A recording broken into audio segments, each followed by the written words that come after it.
Hello friends, I'm Tahir Hussain gonna give you a message about how to manage stress. This topic I have taken from a book Leading a Spiritual Life by Maulana Wahiduddin Khan. I have chosen this topic because it has been observed that so many people are living a stressful life in this period of pandemic. Everyone, both young and old, complains of stress or tension, a common phenomenon of our times. There are several centers established in order to enable de-stressing, but these provide at the most only temporary relief. None of them offer any permanent solution. Tension is only the negative name of a positive phenomenon. What is generally called tension is, in fact, a sign of a healthy life. It is not an evil but a blessing in disguise. Your mind has unlimited capacity, but this capacity, which is a gift of nature, is in the form of potential. You need to turn this potential into actuality.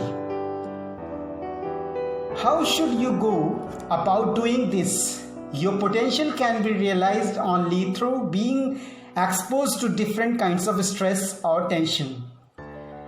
Stress awakens our mind. Stress activates the nature or process which can lead to intellectual development.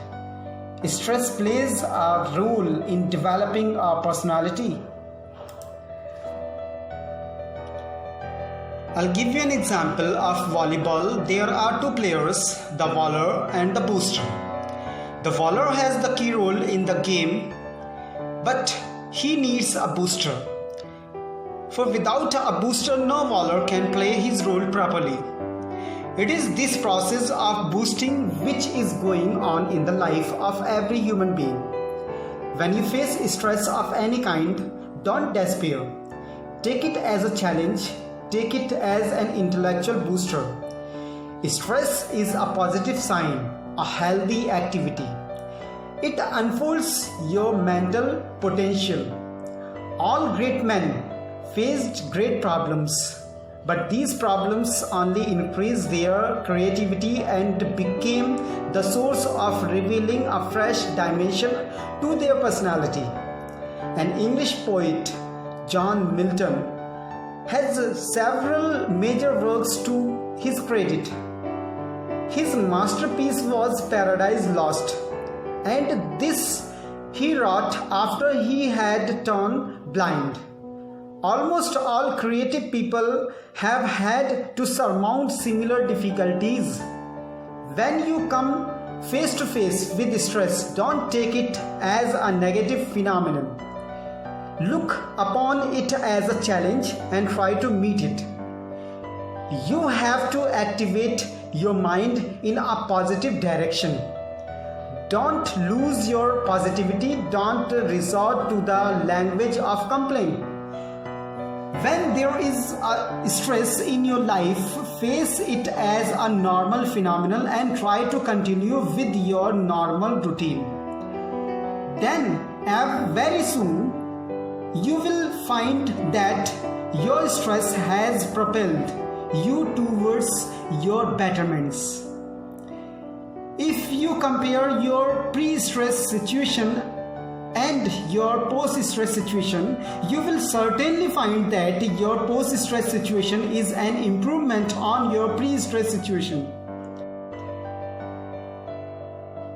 I'm gonna give you another example of Mahatma Gandhi, who was once subjected to humiliating treatment in South Africa. Prior to this, he was an ordinary lawyer, but as a result of this incident, he became the father of the Indian nation.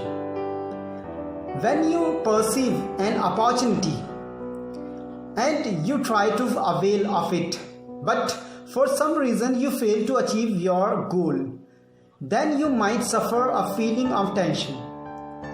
But you should know that there is no end to opportunities in this world.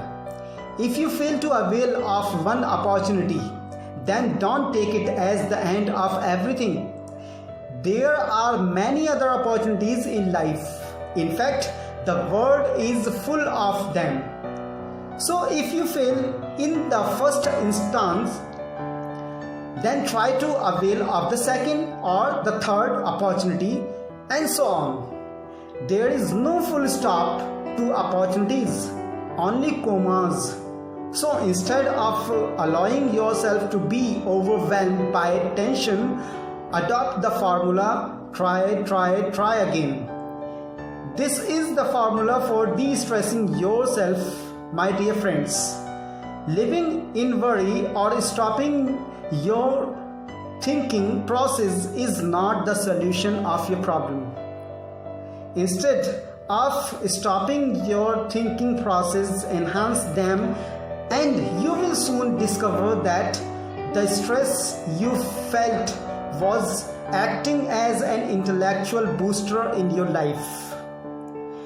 So, my dear friends, that's it. I hope you understood my message well. Thank you very much and have a nice day.